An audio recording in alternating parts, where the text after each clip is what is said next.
Bismillahirrahmanirrahim. Assalamualaikum warahmatullahi wabarakatuh. Ila hadratin Nabil Mustafa Sayyidina Muhammad bin Abdillah wa ala alihi thumma ila jami'il anbiya wal mursalin khususan ila jami'il awliya was salihin syai'illah lahumul fatihah. A'udzu billahi minasyaitonir rajim. Bismillahirrahmanirrahim. Alhamdulillahi rabbil alamin. Ar-Rahmanir-Rahim. Maliki yaumiddin. Iyyaka na'budu wa iyyaka nasta'in. Ihdinas siratal mustaqim. Shiratal ladzina an'amta 'alaihim ghairil maghdubi 'alaihim waladdallin. Amin. Tsumma khususan ila muallif hadzal kitab Syai'illah lahul fatihah. A'udzu billahi minasyaitonir rajim. Bismillahirrahmanirrahim. Alhamdulillahi rabbil alamin. Ar-Rahmanir-Rahim. Maliki yaumiddin. Iyyaka na'budu wa iyyaka nasta'in. Ihdinas siratal mustaqim. Shiratal ladzina an'amta 'alaihim ghairil maghdubi 'alaihim waladdallin. Amin. Thumma ila jami'i masyayikhina wa jami'i masyayikhi masyayikhina wa usulihim wa furu'ihim syai'illah lahumul fatihah. A'udzu billahi minasyaitonir rajim. Bismillahirrahmanirrahim. Alhamdulillahi rabbil alamin. Ar-Rahmanir-Rahim. Maliki yaumiddin. Iyyaka na'budu wa iyyaka nasta'in. Ihdinas siratal mustaqim. Shiratal ladzina an'amta 'alaihim ghairil maghdubi 'alaihim waladdallin. Alhamdulillahirabbil alamin. All praises be to Allah, the Lord of the world, the King of the kings, and the Master of the universe. In this good opportunity, I would like to talking about the urgency of the Sufism in Islam. I repeat for the second time. For this good occasion, we will talk about the urgency of Sufism in Islamic religion. Alhamdulillah, pada kesempatan kali ini kita akan membahas tentang urgensi tasawuf dalam ajaran Islam atau pentingnya ajaran tasawuf dalam agama Islam. As we know that collecting the knowledge is our obedience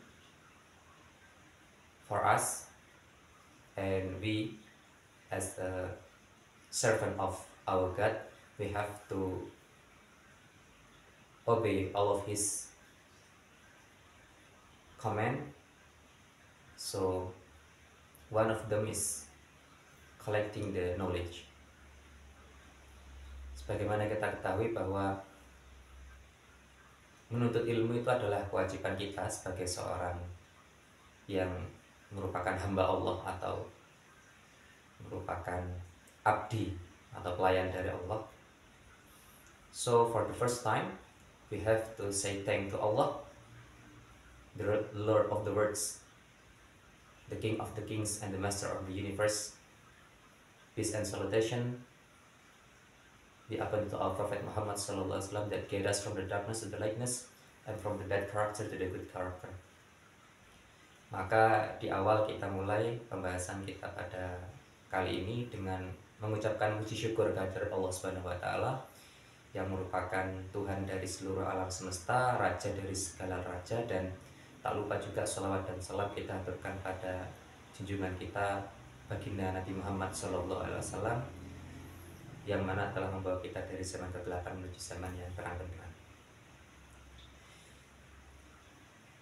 As we know that our Prophet Muhammad SAW said that, narrated in this hadith, that Ibnu Majah said, Syekh Ibnu Majah said that Rasulullah SAW said, Talabul ilmi faridatun ala kulli muslim. Talabul ilmi faridatun ala kulli muslim. Looking for the knowledge is our obedience, especially for Muslim or someone who have Islamic religion. Sebagaimana kita ketahui bahwa menuntut ilmu itu adalah sebuah kewajiban, sebagaimana dijelaskan dalam hadis riwayat Ibnu Majah, Talabul ilmi faridatun ala kulli muslim, yang artinya menuntut ilmu itu wajib bagi seluruh muslim atau orang yang telah beragama Islam. But we understand that there are so many knowledges that we have to understand. So we we have to understand what knowledge that we have, know it first. There are so many knowledges like uh, ilmu tajwid, or the knowledge for knowing how to read or recite Quran, ilmu akidah, or the knowledge that knowing for our God, and the knowledge for ilmu nahwu, that we have to understand the rule of Arabic language or the grammatical lessons for Arabic language. And there are so many knowledges that we have to understand in Islam. There are historic lessons, ilmu tarikh atau ilmu sejarah. There are so many others. But we have to understand what knowledge that we have to study and what is the most important knowledge that we have to know before that. Sebagaimana kita ketahui bahwa dalam agama Islam ini sangat banyak ilmu. Memang kita wajib mempelajari ilmu, dan sangat banyak ilmu yang ada dalam agama Islam. Ada yang disebut dengan ilmu tajwid, yaitu ilmu mempelajari tentang makhraj, atau bagaimana membaca reciting Quran atau membaca Al-Quran dengan baik dan benar sesuai dengan aturan yang telah ditentukan dalam kaidah ilmu tajwid. Ada juga ilmu nahwu tentang gramatikal bahasa Arab. Ada juga ilmu tentang akidah untuk bagaimana kita mengenal Tuhan. Ada juga ilmu tentang mungkin ilmu sejarah, ya, ilmu tarikh atau historical lessons, ilmu-ilmu sejarah yang itu juga tidak kalah penting.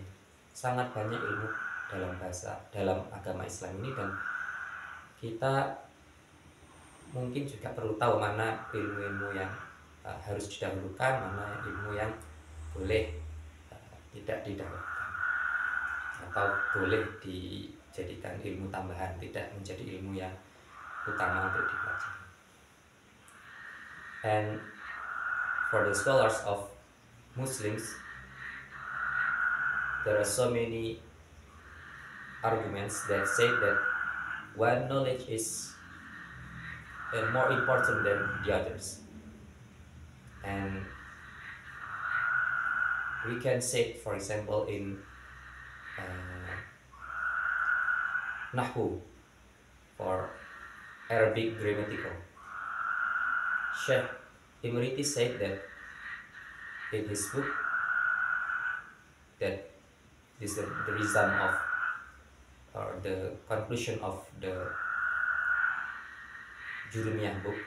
Sheikh Imriti said that an-nahwu awalan ayyu'alama idil kalamu dunahu la yufham. The grammatical is the most important, that the first thing that this student have to know, because he is the first that we have to know, because without nahwu or without grammatical lesson for Arabic, the person will never understand the Arabic or the Arabic sentences. And the other said that the knowing God,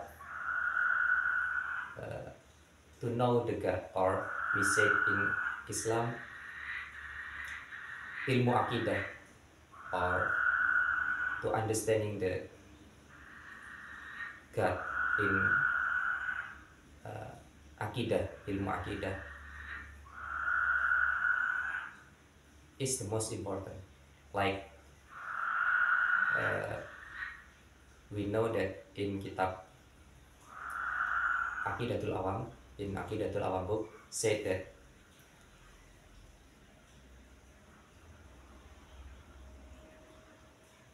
wa ba'du fa'lam bi wujubil ma'rifah mi wajibilillahi ishrina sifah,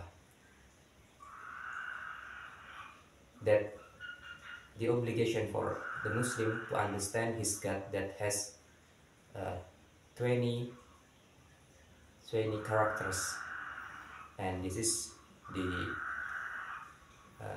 Aqidah for Ash'ari and Maturidi. We have to know that Allah has 20 characters that we must know.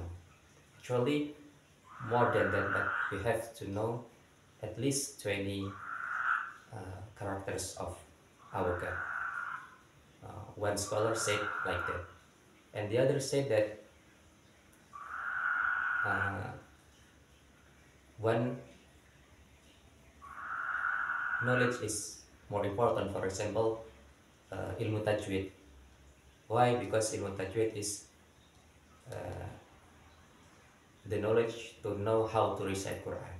One other said that ilmu fikih is more important because for understanding the fikih, you can understand how to pray, how to fast, how to talk with each other for the same religion and the other religions.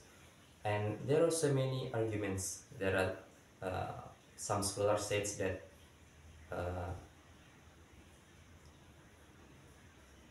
ilmu mantik or logical understanding is the most important, like what Imam Ghazali said like that. There are so many arguments that talking about the urgency of the knowledges. So every knowledge is important. For example, ilmu tafsir for understanding Quran is important. Ilmu hadis is important to understanding how is the character of our Prophet Muhammad SAW, what is the lessons from our Prophet Muhammad SAW. We can understand that by hadis. If we don't know hadis, we don't know everything. And every knowledge is important. But we know that our time in this world is so short. We have the age and we don't know how long is our age. Someone of us has 20 years age, 40 years age, 16 years age, or maybe more or less than that. We don't know whether it's the mystery from our God. But we have to know that there are so many obligations and we have to obey our God. So there are so many knowledges that we have to know before. All of them is important, so that's depend on what is our need. If we need to know how to pray, we have to understand fiqh. If we need to understand how to read Quran, we have to study about tajwid. If we need to know about our God, we have to study Aqidah. If we need to know what our Prophet lessons, we can study the historic language lessons, tafsir lessons, or hadith lessons. There are so many options. But in this occasion, we will talk about what that this book said in his book. The book name is Hidayatul Adhkar ila Tariqil Awliya. Sheikh Zainuddin Al-Malibari said that there are one knowledge that we have to understand it more than the others, because this is the final conclusion for any knowledges that we have talked about. Sebagaimana kita ketahui bahwa ada banyak ilmu ya, ada banyak ilmu dalam agama kita ini. Ada ilmu tajwid, ilmu akidah,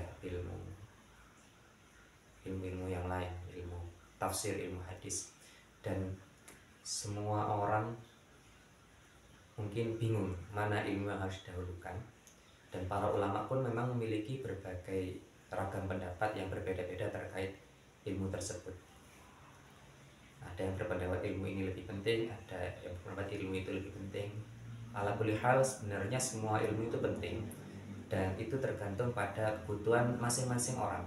Jika seseorang itu ingin untuk paham bagaimana cara sholat, bagaimana dia cara untuk berpuasa, maka dia harus paham ilmu fikih. Begitupun jika seseorang ingin memahami Al-Quran, dia harus paham ilmu tafsir. Ketika dia misalkan ingin memahami kitab-kitab kuning, maka dia harus paham ilmu nahu, ilmu sharaf dan sebagainya. Ketika dia ingin mengenal Tuhannya, maka dia paham ilmu akidah. Dia harus paham ilmu akidah, minimal dia mempelajari kitab Aqidatul Awam. Jika seseorang itu ingin memahami bagaimana cara baca Al-Quran yang baik dan benar, maka hendaknya dia mempelajari ilmu tajwid. Jadi semua itu tergantung pada kebutuhan masing-masing orang. Namun kita tidak membahas tentang perbedaan itu, karena intinya sebenarnya semua orang itu butuh ilmu dan kebutuhan masing-masing orang itu berbeda-beda. Imam Ghazali mengatakan ilmu mantik itu penting, ilmu mantik itu juga wajib dipelajari, karena tanpa ilmu mantik orang tidak bisa berpikir secara logis. Ini juga merupakan pendapat yang tidak salah atau kita terima juga. Namun dalam hal ini kita akan membahas tentang pendapat yang disampaikan oleh Syekh Zainuddin Al-Malibari dalam kitab Hidayatul Adhkiya yang ada di hadapan kita ini. Di kitab ini dijelaskan tentang dari semua ilmu yang ada itu, karena karena kemampuan kita ini terbatas, waktu kita juga terbatas. Kita tidak tahu, ada di antara kita yang umurnya hanya diberi jatah 20 tahun, ada yang diberi jatah 40 tahun, ada yang diberi jatah 60 tahun, ada yang lebih, ada yang kurang. Dengan umur yang sangat terbatas dan kita tidak tahu misteri dari Tuhan itu, kita tidak tahu. Sedangkan banyak ilmu yang perlu kita pelajari. Mana ilmu yang wajib kita perdalam melebihi pendalaman kita terhadap ilmu-ilmu, atau mana ilmu yang wajib kita sibukkan. So in this book we have the conclusion that one knowledge that we have to know it more than the others is the Sufism lessons.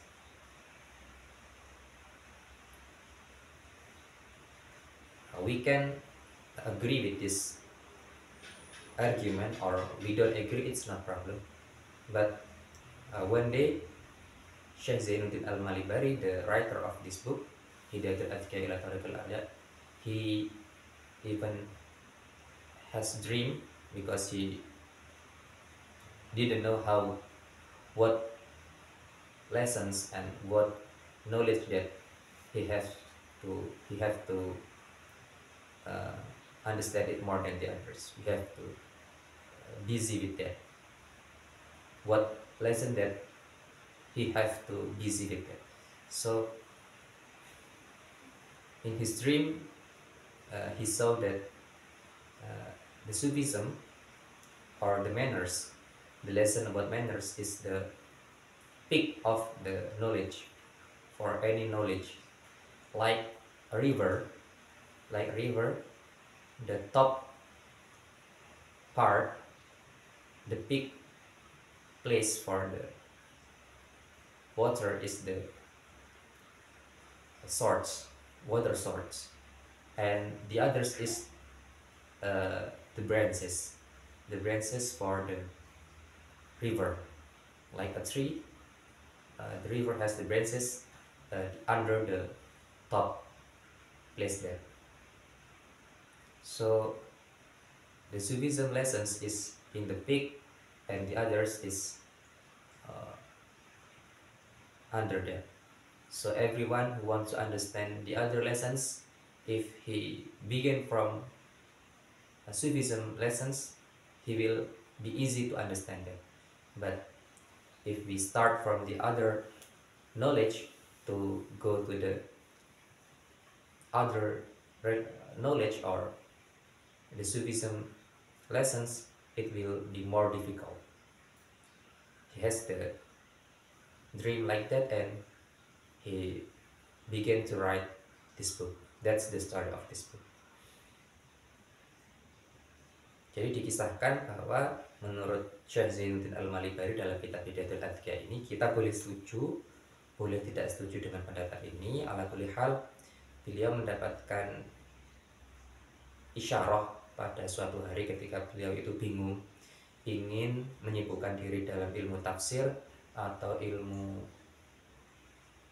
fikih atau ilmu hadis atau ilmu yang lain. Maka pada saat itu beliau melihat dalam mimpi beliau ilmu tasawuf atau ilmu tentang adab, ilmu tentang etika itu berada di puncak, sebagaimana sumber air dari hulu itu ke hilir, dan semua ilmu yang lain itu ada di hilir, ada yang di tengah, ada yang di bawah, ada yang di samping, tapi yang ada di puncak itu semua itu adalah ilmu tasawuf, karena ilmu tasawuf yang merupakan esensi dari adab atau budi pekerti atau etika itu merupakan puncak. Ketika beliau mendapatkan gambaran seperti ini, beliau menyimpulkan bahwa ketika seseorang itu memulai dengan ilmu atau menyibukkan diri, memperdalam, menyibukkan diri dengan ilmu tasawuf atau adab, maka dia akan mudah untuk memahami ilmu-ilmu yang lain. Sebagaimana seseorang kalau berangkat dari hulu,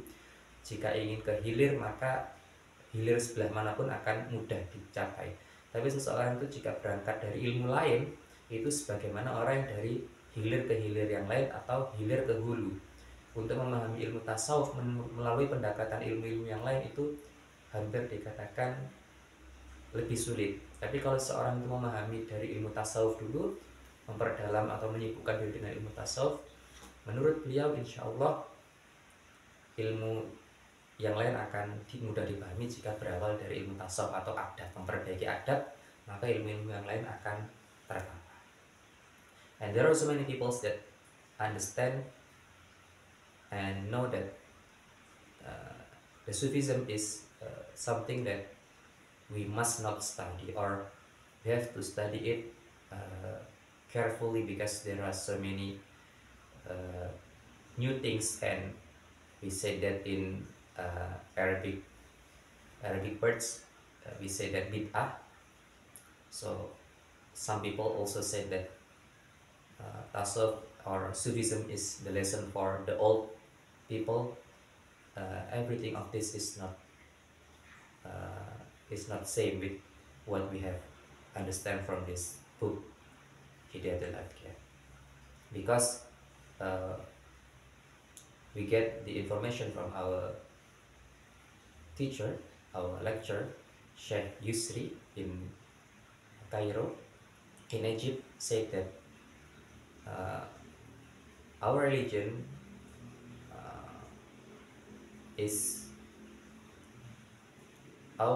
building is for the first is Islam, for the second is Iman, and the third is Ihsan. To understand Islam, we have to understand fikih, because this is syariat.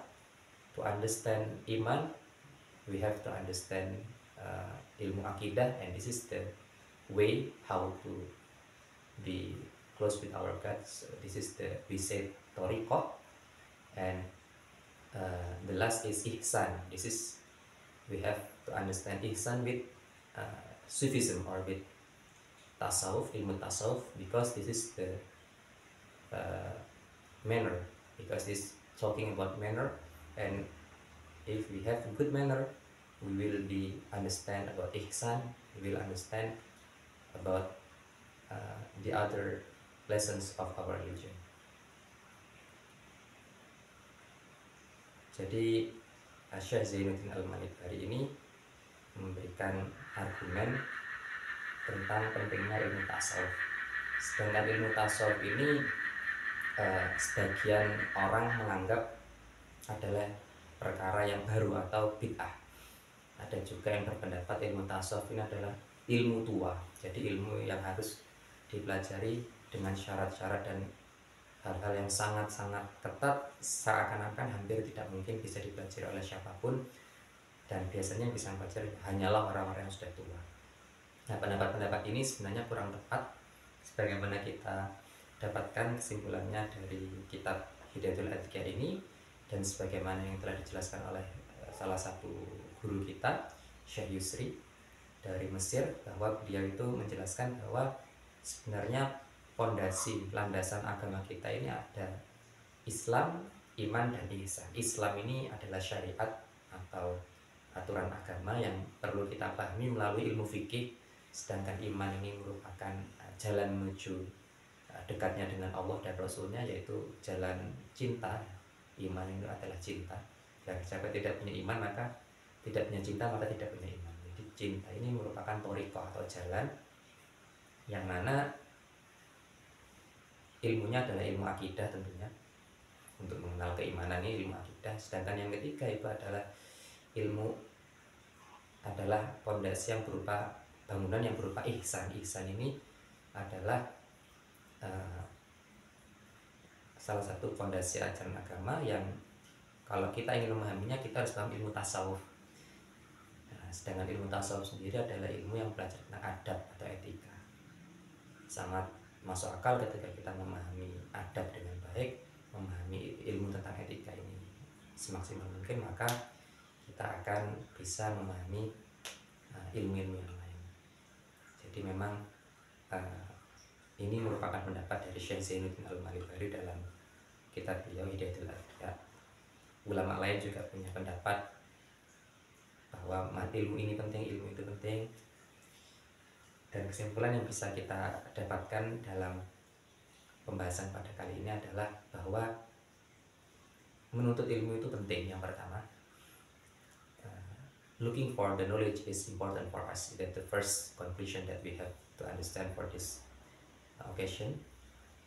Yang kedua itu adalah bahwa ilmu tasawuf itu penting. The knowledge of Sufism is important for us. For the second conclusion, for the last conclusion, untuk kesimpulan yang ketiga adalah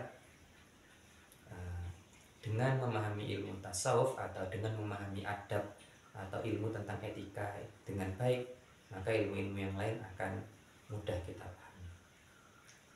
And the third conclusion that we have get for this occasion is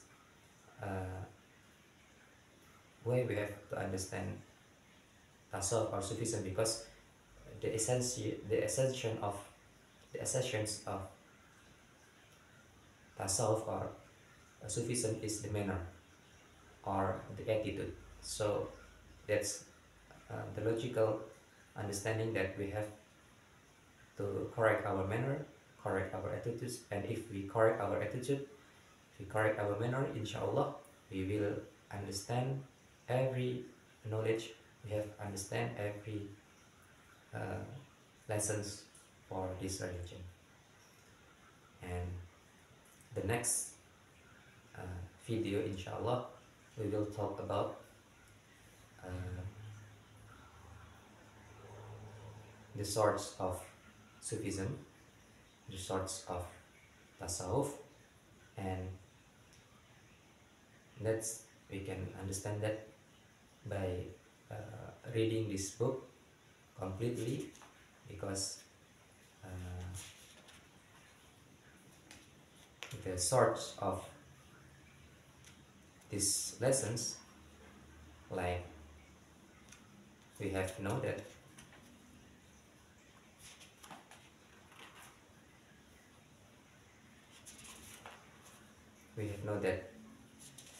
the sorts of these lessons or Sufism lessons or Islamic lessons, especially in Tasawuf, is Al-Quran and Sunnah.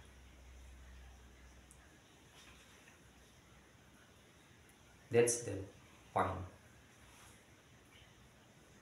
So the next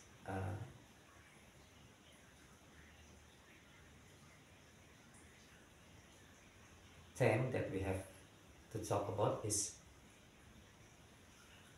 what that Syekh Zainuddin Al-Malibari said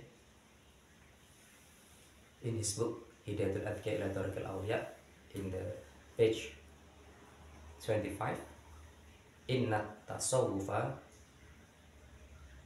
kullahu lahwal adabu wa minal awarifi fatlubanhu wa awila. The Sufism or Tasawwuf is about manner or about attitude. So we have to understand kitab or book Awariful Ma'arif, and we have to understand it more. For the search of this attitude or this manner, like we ever listen that one of the narration said that kana khuluquhu al-Quran. The manner of our Prophet Muhammad SAW is Al-Quran. That's same with what Syekh Zainuddin Al-Maghribi said in his book, wa tariqu kulli masyayikha qad quyidat bi kitabi rabbi wal hadithi ta'assula. Wa tariqu kulli masyayikha,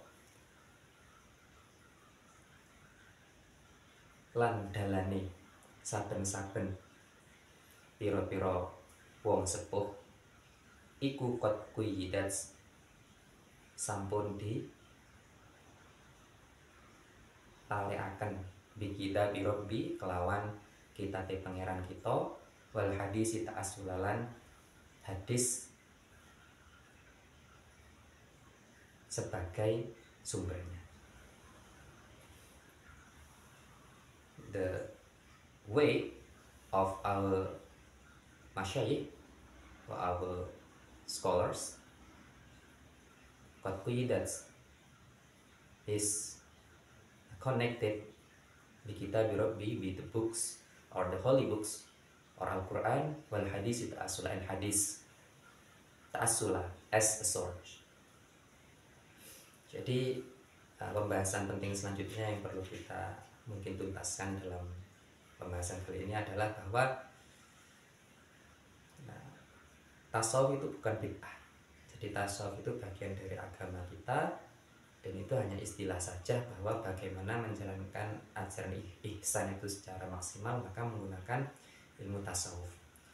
Sebagaimana ilmu syariat kita pahami dengan ilmu fikih, ilmu akidah kita pahami dengan iman, itu kita pahami dengan ilmu akidah, itu pun juga ihsan kita pahami dengan ilmu tasawuf. Dan kita tidak perlu ragu mengucapkan ilmu tasawuf, karena memang tasawuf ini dijelaskan dalam kitab Hidayatul Adqiya ila Thariqil Auliya ini. Syekh Zainuddin Al-Maghribi menjelaskan, menegaskan bahwa inna tasawufa kullahu lahwal adabu, sesungguhnya ilmu tasawuf itu seluruhnya lahwal adabu, tentang adab atau tentang etika. Jadi intinya adalah etika dan adab yang bersifat islami. Wa minal awarifi fatlubat wa awila, dan referensi utamanya silahkan perdalam kitab Awariful Ma'arif dan pelajari lebih lanjut. Nah, ini di kitab ini dijelaskan seperti itu. Di halaman 25 Syekh Zainuddin Al-Maghribi menjelaskan di kitab Hidayatul Adqiya ila Thariqil Auliya. Di halaman selanjutnya wa tariqu kulli masyayikh qad quyidat bi kitabi rabbi wal hadis ta'assula, dan jalan para masyayikh itu sudah terikat, jadi tidak mungkin terputus atau terlepas dengan kitab rabbi, dengan kitab suci, wal hadis ta'assula. Jadi sumber utamanya adalah Al-Quran dan Sunnah. Maka sebenarnya ini adalah titik temu dari pemahaman kelompok yang anti dengan tasawuf, yang katanya berpegang pada Al-Quran dan Sunnah, dan kelompok yang sangat fanatik dengan ilmu tasawuf tapi seakan-akan mengabaikan Al-Quran dan Sunnah. Ini titik temu bahwa sebenarnya ya ilmu tasawuf itu adalah perasan dari Al-Quran dan Sunnah. Etika-etika yang berasal dari Al-Quran dan Sunnah itu diperas kemudian dirangkum dalam kajian ilmu tasawuf. Banyak pembahasan dalam ilmu tasawuf yang mendetail, misalkan bagaimana mencapai keadaan ikhlas, bagaimana mencapai keadaan qanaah, bagaimana mencapai keadaan syukur, mencapai keadaan sabar, tingkatan-tingkatan syukur, tingkatan-tingkatan sabar. Misalkan di kitab Manazilus Sairin, makom pertamanya adalah yaqzoh, kesadaran. Itu juga berasal dari ayat-ayat Al-Quran, artinya bersumber dari pemahaman yang berasal dari Al-Quran, tidak mengada-ada atau tidak sesuatu yang muncul dengan sendirinya. ajaran tentang zuhud, ajaran tentang ma'rifatullah, mengenal Allah, ini semua tidak ada yang tidak berdasar. Hanya saja mungkin ada hal-hal tertentu yang mungkin perlu dikaji secara sungguh-sungguh sehingga tidak dipahami secara sesaat, artinya tidak cepat menyimpulkan atau menghukumi suatu permasalahan. Karena dalam ilmu tasawuf juga sebagaimana ilmu-ilmu yang lain ada istilah-istilah atau kosakata-kosakata tertentu yang harus dipahami, dan ketika itu dipahami maka sebenarnya tidak ada masalah. Karena sebenarnya permasalahan yang ada itu karena ada orang yang tidak mempelajari dengan kaidah-kaidah yang sesuai, dengan tata cara yang sesuai, kemudian dia menyimpulkan perkataan-perkataan yang tidak dia pahami.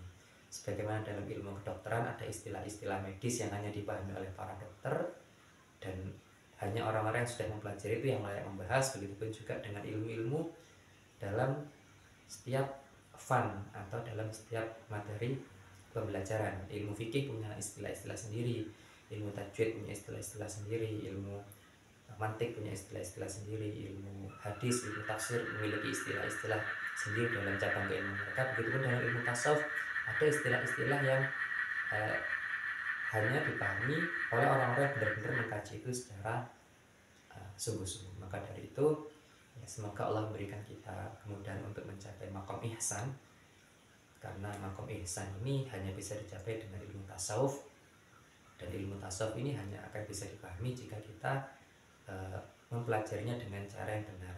Bagaimana cara yang benar dijelaskan dalam kitab ini juga di halaman 26. Idla dalila ala tariq ilal ilah illa mutaba'atar rasuli al mukammila fi halihi wa fi alihi wa maqalihi fattabi'an wa tabi'an la ta'dila. Telah jelas bahwa secara dalil, secara petunjuk yang nyata, tidak ada jalan menuju Tuhan illa mutaba'atar rasuli mukammila. Inilah ajaran tasawuf yang benar. Tidak ada jalan menuju Tuhan. There is no way to be close with our God illa mutaba'atar rasul mukammila, except to follow our Prophet Muhammad SAW completely, fi halihi, in his condition, wa fi alihi, and his action, and wa maqalihi, and his speaking. Tabi'an, so follow him or follow our Prophet Muhammad. Wa tabi'an, and you must really follow our Prophet Muhammad SAW. La ta'atila, don't be far from that, don't be far from that way. Jadi memang konsep tasawuf yang paling tepat itu adalah mengikuti Rasulullah SAW sesempurna mungkin, entah itu fi halihi, dalam keadaannya, wa fi alihi, dan perbuatan-perbuatannya, wa maqalihi, dan tindakan dan ucapan-ucapan beliau. Tabi'an wa tabi'an la ta'tila, sungguh kita ikuti dengan sungguh-sungguh dan tidak menyimpang sedikit pun. Inilah ajaran tasawuf yang sebenarnya, adalah bagaimana kita meneladani Rasulullah sesempurna mungkin. Maka hendaknya kita ketika mencari guru di awal itu juga kita perlu memperhatikan sebagaimana dijelaskan di kitab ini, wa tariqu kulli masyayikh qad qidat bi kitabi rabbi wal hadis ta'assula. If we have to looking for the teacher, we have to looking for the teacher that really understand this lesson and really understand Al-Quran and really understand hadis, so he can understand tasawuf completely and correctly. Jadi mungkin langkah awal yang perlu kita perhatikan adalah ketika kita mencari guru, sebagaimana dijelaskan di kitab ini, semua masyayikh thariqah, masyayikh sufi atau tasawuf itu pasti akan berpegangan pada Al-Quran dan Sunnah. Maka kita harus memastikan guru kita adalah orang yang benar-benar memahami Al-Quran dan Sunnah, memahami Al-Quran dan Sunnah. Like our scholar said, Imam Al-Junaid, ilmu nahada musayyadin bil kitab wal sunnah, or in other words muqayyadun bil kitab wal sunnah.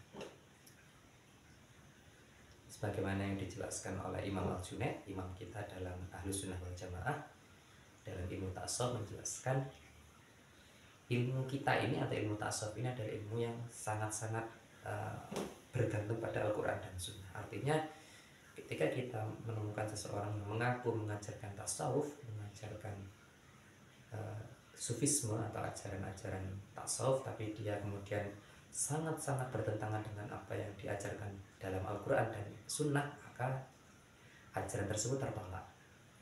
Sebagaimana dijelaskan dalam kitab ini seperti itu. Dan begitu pun juga ketika kita menemukan seseorang yang mengajarkan tasawuf tapi adab itu tidak seperti yang kita harapkan, dalam artian kita mengharap adab kita menjadi lebih baik, kemudian kok malah kita merasa adab kita malah semakin buruk pada Allah, pada sama manusia, maka itu juga sudah melanggar dari pakem, dari pondasi-pondasi tasawuf yang ada, yang telah dijelaskan di kitab ini, bahwa inna tasawufa kullahu lahwal adab. Tasawuf itu esensinya adalah adab. Ketika seseorang itu sudah kehilangan adab, maka dia sebenarnya seorang yang sudah tidak mempelajari atau sudah tidak menerapkan ajaran tasawuf, meskipun dia mengaku orang yang ahli tasawuf atau orang yang pernah belajar ilmu tasawuf. Wallahu a'lam bishawab. May Allah get us to the right part, so we can understand this lesson more, and we can study this lesson more, because this book is so heavy, it's so heavy. So there are a long time for us to understand it. But the conclusion is that the tasawuf is about adab, about manner, and tasawuf is the lesson that the source is Al-Quran and Sunnah. Bahwa tasawuf itu adalah adab, etika, poinnya di situ, kemudian sumbernya adalah Al-Quran dan Sunnah. Jadi tertolak atau batil pengakuan orang-orang yang mengatakan bahwa tasawuf ini adalah perkara bid'ah yang ajarannya berasal dari agama lain. Jadi sebenarnya tasawuf itu adalah istilah saja, karena esensi dari itu adalah bagaimana kita menjalankan Al-Quran dan As-Sunnah, mengikuti Rasulullah SAW sesempurna mungkin, baik berupa keadaan, tindakan maupun ucapan. Dan inti dari itu semua adalah kita mencari ridha Allah. Ridha Allah melalui perkara-perkara yang Allah ridhoi, sebagaimana sifat zuhud, wara', qanaah, ikhlas, istiqomah, dan seterusnya yang insya Allah akan kita pelajari di lain kesempatan insya Allah. Dan semoga Allah memberikan kita ilmu-ilmu yang manfaat, tidak harus banyak tapi manfaat, dan bisa menjadi bekal untuk kita semua di akhirat. May Allah get us to the right path in every way in our life. Thanks a lot for your attention. I'm sorry if I cannot explain this lesson well, because my weakness, so I apologize for you all. Terima kasih banyak telah menyimak kajian pada kesempatan kali ini. Mohon maaf jika ada salah kata, salah ucap, salah sikap dari saya pribadi, dan itu berasal dari kekurangan saya. Semoga Allah senantiasa membimbing saya, membimbing kita semua ke jalan yang lebih baik. Let's close our agenda today by reciting hamdalah, alhamdulillah, kafaratul majlis, subhanaka Allahumma bihamdika, asyhadu an la ilaha illa anta, astaghfiruka wa atubu ilaik. Thanks a lot for your attention. Good luck in our life. The last I say, wassalamualaikum warahmatullahi wabarakatuh. If you feel that this video is important, you can share to your friends, and I hope it will be benefit for me for my hereafter.